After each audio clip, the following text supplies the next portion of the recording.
গ্রামেরই এক ডাক্তারের মেয়ে শ্রীলেখা লেখাপড়া শেষ করে বাড়ি ফেরার সময় এক অন্য রাজ্যের ছেলের সাথে পরিচয় হয় শ্রীলেখার।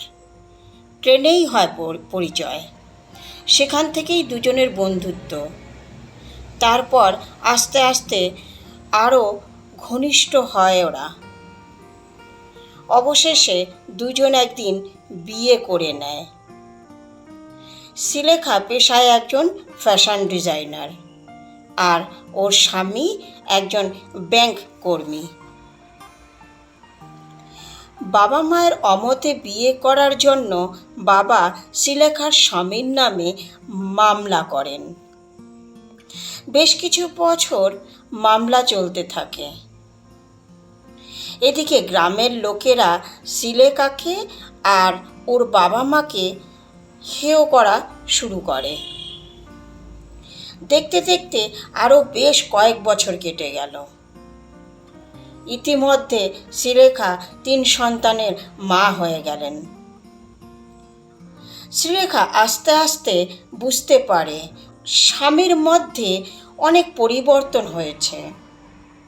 ওর স্বামী তৃতীয় ব্যক্তির কথা শুনে ঘরে অশান্তি করত। যে যা বলতো তাই বিশ্বাস করত। এই দেখে একদিন শ্রীলেখা স্বামীকে বসিয়ে কিছু প্রশ্ন করেছিল, বুঝিয়েছিল। তাতে কোনো লাভ হয়নি। অবশেষে শ্রীলেখা জানতে পারে ও দেখতে খুব একটা সুন্দর না। এটাই ওর স্বামীর মনে কষ্ট। অবশেষে শ্রীলেখাকে ঘর থেকে বের করে দেয়। শ্রীলেখার বাবা যদি মামলা না ওঠায় তাহলে নাকি শ্রীলেখার সংসার করা আর হবে না। এই শুনে শ্রীলেখার বাবা মামলা তুলে নেন, কিন্তু ওর স্বামী আর শ্রীলেখাকে মেনে নেয়নি। অসহায় শ্রীলেখা জীবন খুবই কষ্টে চলতে শুরু করে। একদিন হঠাৎ ওর এক পুরনো বান্ধবীর সঙ্গে আলাপ হয়। শ্রীলেখা বান্ধবীকে সমস্ত কথা খুলে জানায়। বান্ধবী শ্রীলেখাকে সাহায্য করে, তবে পয়সা দিয়ে নয়, বুদ্ধি দিয়ে। শ্রীলেখাকে ব্যবসার জন্য বুদ্ধি দেয়। আর শ্রীলেখা শহরের একজন বড় ফ্যাশন ডিজাইনার হয়ে ওঠে। ইতিমধ্যে শ্রীলেখার স্বামী জানতে পারে শ্রীলেখা নাকি একজন ধনী মানুষ হয়ে উঠেছে।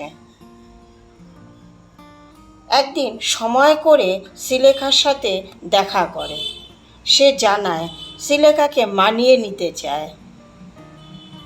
কিন্তু শ্রীলেখা আর যায়নি স্বামীর কাছে ফিরে। দেখতে দেখতে 3 সন্তান বড় হয়ে ওঠে। ওরাও লেখাপড়া শেষ করে মায়ের ব্যবসায় লেগে পড়ে। তাই বন্ধুরা সব সময় মনে রাখবেন, কখনো কারো সময় খারাপ যাচ্ছে বলে অবহেলা করবেন না। পারলে তাকে সাহায্য করুন।